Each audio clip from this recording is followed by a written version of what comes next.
Situé sur le site du mémorial Thomas Sankara, ce mausolée a été érigé pour honorer la mémoire du capitaine Sankara et de ses 12 compagnons. Cette sépulture, voulue par l'État et la nation burkinabé, célèbre leur engagement et contribue à la préservation et à la promotion de l'héritage politique du père de la Révolution d'août 83. Ce monument marque également la fin d'une période tumultueuse, marquée par l'inhumation au cimetière de Darnoin, la profanation des tombes et l'exhumation des restes. Désormais, les corps reposent en ce lieu où s'élève ce monument historique et mémoriel.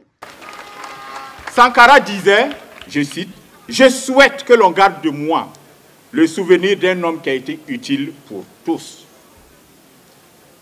Et en le réhabilitant, Son Excellence lui a redonné la parole. Et nous avons la certitude que des milliers, voire des millions de visiteurs de par le monde viendront bientôt se recueillir, se ressourcer, s'inspirer de son action, l'écouter parler à leur cœur, à leur conscience, en ces lieux, et y puiser la force d'espérer et aller de l'avant.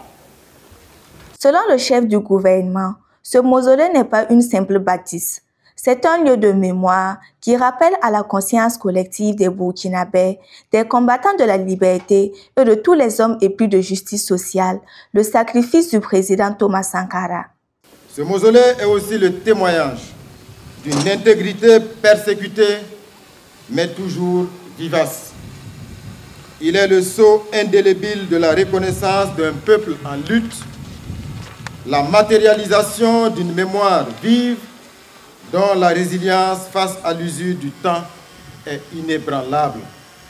La cérémonie a vu la participation de nombreuses personnalités politiques, administratives, coutumières, religieuses, militaires et du monde diplomatique.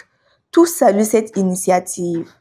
Le message du peuple tchadien à l'encontre du peuple burkinabé, c'est de garder le même cap, d'avoir toujours le même courage et de continuer à lutter pour notre souveraineté.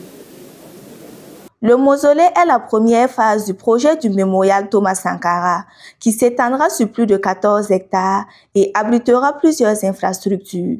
Il est destiné à devenir un lieu de recueillement, d'éducation citoyenne, de transmission culturelle et de promotion des idéaux de Thomas Sankara au Burkina Faso.